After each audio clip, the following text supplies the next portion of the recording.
ओम नमो भगवते वासुदेवाय। जय श्री कृष्ण। राधे राधे। श्रीमद् भागवत गीता। ओम नमो धर्माय महते नमो कृष्णाय विधसि ब्राह्मणेभ्यो नमस्कृत्य धर्मोऽनुवक्ष्यि सनातनम् नारायणं नमस्कृत्य नरं चैव नरोत्तमं देवीं सरस्वतीं चैव ततो जयमुदीरयेत्। কুরুক্ষেত্রের রণাঙ্গনে মহাভারত যুদ্ধে ঠিক প্রাক মুহূর্তে অর্জুনের মন বিষাদগ্রস্ত হয়ে পড়ল এবং তিনি যুদ্ধ করার সংকল্প পরিত্যাগ করলেন। এই সময় ভগবান শ্রীকৃষ্ণ অর্জুনকে ভগবদ্ গীতার জ্ঞান প্রদান করলেন। শ্রীমদ্ ভগবদ্ গীতা এমন এক অতি আশ্চর্য পুস্তক যা সমগ্র মনুষ্য জাতির সর্বশ্রেষ্ঠ মিত্র এবং পথপ্রদর্শক। ঠিক যেমন অর্জুন আর শ্রীকৃষ্ণের মধ্যে সম্পর্ক ছিল। ব্যবহারিক এবং বাস্তব জীবনের প্রেক্ষাপটে যদি বলি, তাহলে এই গীতার জ্ঞান এতই মহত্বপূর্ণ, সুবিশাল এবং সরল যে এই জ্ঞান লাভ করলে আর কোনো বৈদিক সাহিত্য পড়ার প্রয়োজন হয় না। যদি আপনি এটা অনুভব করতে পারেন যে বাস্তবে আমি হলাম একটি আত্মা আর শরীর একটি আবরণ মাত্র, তাহলে আপনি নিজেকে ভগবদ্ গীতার প্রত্যেকটি কথাকে বিশ্বাস করা থেকে আটকাতে পারবেন না। আমরা প্রত্যেকেই হলাম এক একটি আত্মাস্বরূপ যা পরমাত্মারই অংশ। আর এই সংসার হলো একটি কারাগৃহের মতো, যেখানে আমরা আমাদের অপরাধের শাস্তি ভোগ করার জন্যই জন্মগ্রহণ করে থাকি। আমরা যে মহামূল্য মনুষ্য জীবন লাভ করেছি, এটা আমাদের জন্য একটা সুযোগ বা পরীক্ষা, যাতে আমরা আমাদের অপরাধের প্রায়শ্চিত্ত করতে পারি। আর ভগবদ্ গীতা হলো সেই পুস্তক যাকে আধার করে আমরা জীবনরূপী পরীক্ষায় উত্তীর্ণ হতে পারি। গীতায় ভগবান শ্রীকৃষ্ণ যে পথ আমাদের দেখিয়েছেন, তাকে অনুসরণ করলে আমরা এই জীবন মৃত্যু চক্র থেকে মুক্ত হতে পারি। কিন্তু কলিযুগের অগ্রসর হওয়ার সাথে সাথে মানুষ আরও নিম্নতর স্তরে নেমে যাচ্ছে। কলিযুগের আধুনিকীকরণের প্রভাবে সনাতন ধর্মের মাহাত্ম্য, ঈশ্বরের অস্তিত্বের ওপর বিশ্বাস এবং ধর্মীয় সংস্কৃতি ক্রমশ নষ্ট হয়ে যাচ্ছে। ভগবত ভক্তির এমন জ্ঞান মানুষের থেকে ক্রমশ দূরে সরে যাচ্ছে। এটা হলো সেই কলিযুগ যেখানে পাপ নিজের আধিপত্য বিস্তার করছে। নিজের স্বার্থ পূরণের জন্য লোক যে কোনো সীমায় নেমে যেতে পারে। ভাই নিজের ভাইকে হত্যা করতেও সংকোচ করে না। মাতা পিতার জন্য সম্মানও কোথাও যেন হারিয়ে গেছে। ধন উপার্জনের জন্য মনুষ্য তার বাস্তবিক অস্তিত্বকেই ভুলে গেছে। সে মনে করে ধন উপার্জন করে ধনী হওয়া এবং ক্ষমতা লাভ করা মনুষ্য জীবনের মূল উদ্দেশ্য।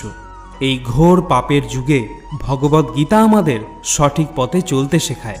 কলিযুগে এরকম পরিস্থিতি হবে জেনেই ভগবান শ্রীকৃষ্ণ 5000 বছর পূর্বে মানুষের হিতার্থে ভগবদ্ গীতার জ্ঞান প্রদান করেছিলেন।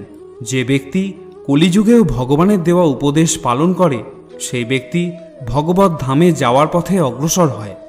18টি অধ্যায় এবং 700 শ্লোকের মাধ্যমে ভগবান শ্রীকৃষ্ণ জীবনের এমন সব রহস্য বর্ণনা করেছেন, যা জানার পর মনুষ্য এতই প্রসন্ন ও সন্তুষ্ট হয় যে সেই আনন্দ সংসারের আর কোনো কিছুতেই পাওয়া যায় না। ভগবানকে কিভাবে পাওয়া যাবে সেই কথাও ভগবদ্ গীতায় বলা হয়েছে। যে মহাজ্ঞান আমাদের থেকে ক্রমশ দূরে সরে যাচ্ছে, তাকে পুনরায় আপনাদের সামনে তুলে ধরার জন্য ভগবদ্ গীতার সার কথা আমি বলতে চলেছি। ভগবদ্ গীতার সমস্ত মহত্বপূর্ণ তথ্য এই ভিডিওর মাধ্যমে উপস্থাপন করা হবে। যদি এই পুস্তককে আপনি সর্বতোভাবে জানতে চান, তাহলে এই ভিডিওটি সম্পূর্ণ দেখুন। আত্মা এবং পরমাত্মার মধ্যে সম্পর্ক কী? জীবনের মূল উদ্দেশ্য কী? মানুষ সংসারে কেন জন্মগ্রহণ করে? এমন কি আছে ভগবদ্ গীতায় যা মানুষকে ভগবানের সাথে সংযোগ করিয়ে দেয় এবং জীবন ও মৃত্যু চক্র থেকে মুক্তি প্রদান করে? আসুন জেনে নিই এই ভিডিওর মাধ্যমে। ভগবদ্ গীতার অন্তিম শ্লোকে সঞ্জয় বলেছিলেন, যত্রা যোগেশ্বর কৃষ্ণ যত্র পার্থ ধনুর্ধর তত্র শ্রী বিজয় ভ্রতির ধ্রুবার নীতির মতির্মম। যেখানে ভগবান শ্রীকৃষ্ণ আছেন এবং গাণ্ডীবধারী অর্জুন আছেন, সেই স্থানে শ্রী, বিভূতি, বিজয় এবং নীতি বিরাজ করে। মহাভারতে ভগবান শ্রীকৃষ্ণ ধর্মশিক্ষা দিতে গিয়ে অর্জুনকে যখন তার ভাইদেরই হত্যা করতে বললেন, তখন অর্জুন কিংকর্তব্য বিমূঢ় হয়ে গেলেন। তিনি স্থির করলেন তিনি আর যুদ্ধ করবেন না। তিনি বললেন, আমার প্রাণের থেকেও প্রিয় ভাইদের, আত্মীয় পরিজনদের আমি কিভাবে হত্যা করব? তখন ভগবান শ্রীকৃষ্ণ জীবনের বাস্তবিকতা ও ধর্মের সঠিক অর্থ তাকে বোঝালেন এবং অর্জুনকে নিজের বাস্তবিক রূপও দেখালেন। সেই মহাবিশ্বরূপ দেখে অর্জুনের জ্ঞানচক্ষু খুলে গেল। তিনি ভগবান শ্রীকৃষ্ণকে বললেন, হে পরমাত্মা যোগী, আমি তোমাকে কিভাবে চিন্তা করব, তোমাকে কিভাবে জানতে পারব, আমি তোমাকে কোন কোন রূপে স্মরণ করব, তা দয়া করে আমাকে বলো। তখন ভগবান শ্রীকৃষ্ণ তার সবথেকে মুখ্য বৈভব রূপের বর্ণনা করলেন। ভগবান বললেন, হে সখা অর্জুন, আমি সমস্ত জীবের হৃদয়ে বিরাজমান পরমাত্মা স্বরূপ। আমি সমগ্র জীবজগতের আদি, মধ্য এবং অন্ত। আদিত্যদের মধ্যে আমি বিষ্ণু, জ্যোতিষ্কদের মধ্যে আমি কিরণশালী সূর্য, মরুদ্দের মধ্যে আমি মরীচি, নক্ষত্রদের মধ্যে আমি চন্দ্র, সমস্ত বেদের মধ্যে আমি সামবেদ, সমস্ত দেবতাদের মধ্যে আমি ইন্দ্র, সমস্ত ইন্দ্রিয়ের মধ্যে আমি মন, সমস্ত প্রাণীদের মধ্যে আমি চেতনা, রুদ্রদের মধ্যে আমি শিব, যক্ষ ও রাক্ষসদের মধ্যে আমি কুবের, বসুদের মধ্যে আমি অগ্নি, পর্বতদের মধ্যে আমি সুমেরু।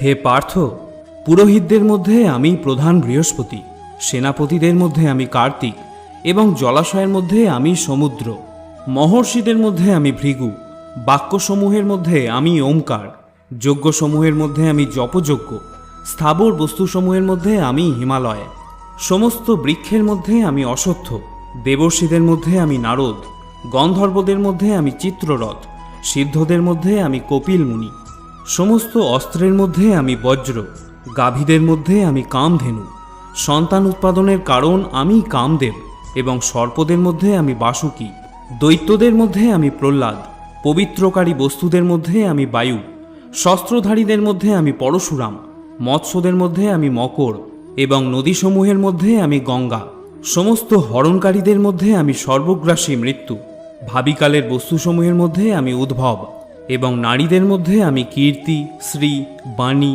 স্মৃতি, মেধা, ধৃতি এবং ক্ষমা। হে অর্জুন, তুমি যা কিছু এই সংসারে ব্যাপ্ত দেখতে পাও, এই নদী, পাহাড়, চন্দ্র, সূর্য, গ্রহ, নক্ষত্র, বিশাল বিপুল ব্রহ্মাণ্ড আমার একটা অংশ মাত্র। আমাকে সমস্ত সৃষ্টির জনক বীজ বলে জানবে। কোনো চর বা অচর প্রাণী আমাকে ছাড়া এক মুহূর্তও থাকতে পারে না। সমগ্র ঐশ্বর্য এবং সৌন্দর্য তথা প্রকৃতির সমস্ত সৃষ্টি আমার তেজের স্ফুলিঙ্গ থেকেই তৈরি হয়েছে। আমি সমগ্র ব্রহ্মাণ্ডকে আমার একটা ক্ষুদ্র অংশ দ্বারা ব্যাপ্ত হয়ে ধারণ করে থাকি। স্বর্গ, মর্ত এবং পাতালের এমন কোনো স্থান নেই যেখানে আমি বিরাজ করি না। একটি ক্ষুদ্র গাছের পাতাও আমার ইচ্ছার ব্যতীত নড়তে পারে না। সব কিছু যেমন আমার থেকেই সৃষ্টি হয়, আবার সবশেষে আমাতেই তা বিলীন হয়ে যায়। এই অতীব আশ্চর্য কথা শুনে আবেগপ্রবণ হয়ে অর্জুন ভগবান শ্রীকৃষ্ণকে বললেন, প্রভু, আমি দেখতে চাই আপনি কিভাবে এই দৃশ্য জগতে প্রবিষ্ট হয়ে আছেন। আমি আপনার বিশ্বরূপ দর্শন করতে চাই। দয়া করে সেই মহারূপ আমাকে দেখান।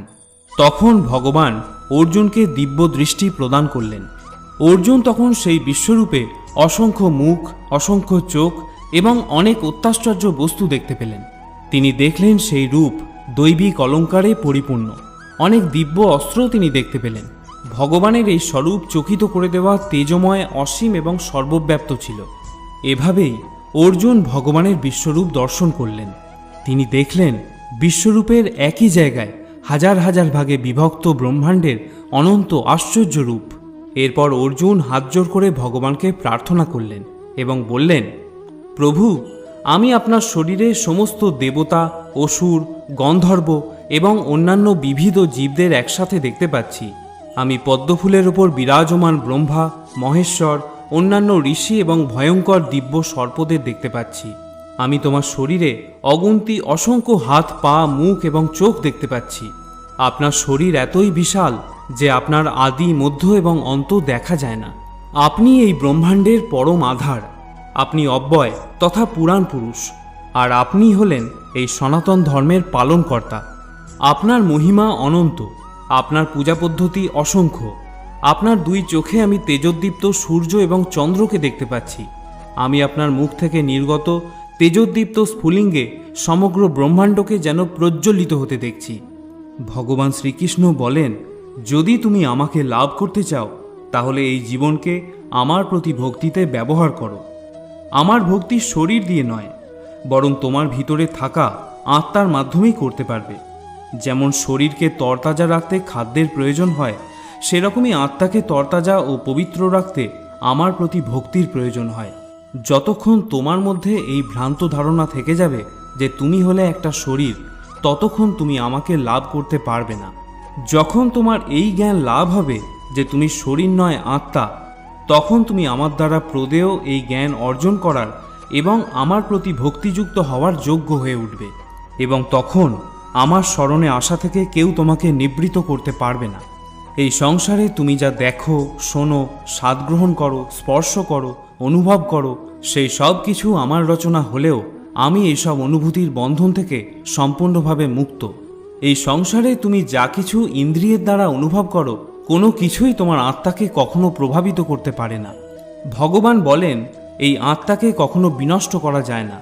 ভগবদ গীতায় তিনি বলেছেন, নৈনং ছিন্দন্তি শস্ত্রাণি নৈনং দহতি পাবক ন চৈনং ক্লেদয়ন্তপ ন শোষয়তি মারুত। এই আত্মাকে কখনো অস্ত্রের দ্বারা ছেদন করা যায় না। আগুন একে পোড়াতে পারে না, বায়ু একে শুষ্ক করতে পারে না, এবং জল একে সিক্ত করতে পারে না। তিনি এটাও বলেছেন, মনুষ্য জীবনে কোনো ব্যক্তি চেষ্টা করলে তার আত্মাকে নিজেই পরমাত্মায় বিলীন করতে পারে, আর এটা সম্ভব হয় একমাত্র ভক্তির দ্বারা। এজন্যই তো বলা হয় মনুষ্য জন্ম লাভ করা হলো সৌভাগ্যের কথা। 84 লক্ষ যোনিতে জন্মগ্রহণ করার পর মনুষ্য জন্ম লাভ হয়, আর এই জন্মতে প্রত্যেকটা ব্যক্তিকে ভিন্ন ভিন্ন পরীক্ষা দিতে হয়। যেমন মায়া ও মোহের চক্রে আবদ্ধ হয়ে একজন ব্যক্তি লোভ, অসত্য, ব্যভিচার, জুয়া ইত্যাদির আসক্তিতে আকর্ষিত হয় আর নিজের সাথে পরমাত্মার সম্পর্কের কথা ভুলে যায়। মনে রেখো, আত্মার সাথে পরমাত্মার সম্পর্কই হল স্থায়ী এবং অবিচল। জাগতিক অন্য সব সম্পর্কই, যেমন মাতা পিতা, স্বামী স্ত্রী, সন্তান, শত্রু, বন্ধু, সবকিছুই অনিত্য এবং অস্থায়ী হয়। অর্থাৎ এই সম্পর্কগুলো শুধুমাত্র একটা জন্মতেই সীমাবদ্ধ থাকে। যখনই আত্মা অন্য শরীর ধারণ করে সব সম্পর্ক পরিবর্তন হয়ে যায়। ভগবান বলেন আত্মা হল সচ্চিদানন্দ স্বরূপ, অর্থাৎ সব সময় আনন্দে থাকা। আত্মা এই দুনিয়া সুখ দুঃখতে প্রভাবিত হয় না। মনুষ্য জীবনের 4 স্তম্ভ হল ধর্ম, অর্থ, মোক্ষ এবং কাম। এই 4-এর জ্ঞান যে ব্যক্তির হয়ে যায় তার এই সংসার থেকে মুক্তি লাভ করা সুনিশ্চিত। ধর্মের অর্থ বিস্তারিতভাবে ভগবদ গীতায় বলা হয়েছে। হিন্দু, মুসলিম, শিখ, ঈসাই এগুলি কোনোটাই আদি ধর্ম নয়। কর্ম করতে করতে ব্যক্তিকে জীবনে চলতে হবে, জীবনকে সঠিকভাবে ব্যবহার করতে হবে। শাস্ত্রে উল্লেখিত নিয়ম পালন করার সাথে সাথে জীবন কাটানোই হলো আসল ধর্ম। অর্থ বলতে ভগবান এখানে ধনসম্পত্তির কথা বলেননি। এই সংসারে আত্মা তার নিজের অস্তিত্বকে বোঝার কথা তিনি বলেছেন, অর্থাৎ নিজেকে জানতে পারা বা জানতে চাওয়া। এই সংসারে থেকে সকল সম্পর্ককে মূল্য দিয়ে তাদের প্রতি সঠিক কর্তব্য পালন করে সাংসারিক জীবনে সকল প্রকারের সুখ ভোগ করে জীবনরূপী পরীক্ষায় উত্তীর্ণ হয়ে নিজেকে পরমাত্মার সাথে বিলীন করে দেওয়ার নামই হল কর্ম। 3য় স্তম্ভ হল কাম। ভগবান শ্রীকৃষ্ণ গীতায় বলেছেন, প্রত্যেক মানুষ কাম, ক্রোধ, লোভ, লালসা, অহংকার, মোহ এবং হিংসার দ্বারা পীড়িত। মনুষ্যকে এইসব মানসিক স্থিতিগুলির ওপর নিয়ন্ত্রণ রেখে জীবনযাপন করতে হবে, কারণ এইসব ভাবনার দ্বারা প্রভাবিত হয়ে পড়লে মানুষ কখনোই পরমাত্মাকে লাভ করতে পারবে না। 4র্থ স্তম্ভ হল মোক্ষ। ভগবান শ্রীকৃষ্ণ গীতায় বলেছেন, মানুষের ইচ্ছা এবং আকাঙ্ক্ষার কারণেই এই সংসারের জন্মমৃত্যুর চক্রে তাকে বারবার ফিরে আসতে হয়। যদি কোনো ব্যক্তি লোভ, ইচ্ছা, আমিত্বকে ত্যাগ করে সাধারণ জীবনযাপন করে আর সমস্ত নিয়ম পালন করতে করতে সবশেষে আমাতেই লীন হয়ে যায়, তাহলে তার মোক্ষ প্রাপ্তি অবশ্যই ঘটবে। কিন্তু তার আগে আত্মাকে তার পাপ এবং পুণ্যের ভিত্তিতে স্বর্গ এবং নরক ভোগ করতে হয়। যদি কোনো আত্মা স্বর্গের প্রতি আসক্ত হয়ে পড়ে, সেখানকার বৈভব ও ঐশ্বর্য দেখে বিচলিত হয়ে পড়ে, তাহলে তাকে সেখানেই থাকতে হয়, আর সেই জন্মে তার জন্য মোক্ষের দরজা বন্ধ হয়ে যায়। পুনরায় মুক্তি পাওয়ার জন্য আত্মাকে নতুন শরীর ধারণ করে পুনরায় প্রয়াস করতে হয়। যেখানে লোভ বা আকাঙ্ক্ষার জন্ম হয়ে যায়, সেখানেই এই প্রচেষ্টা ব্যর্থ হয়ে যায়।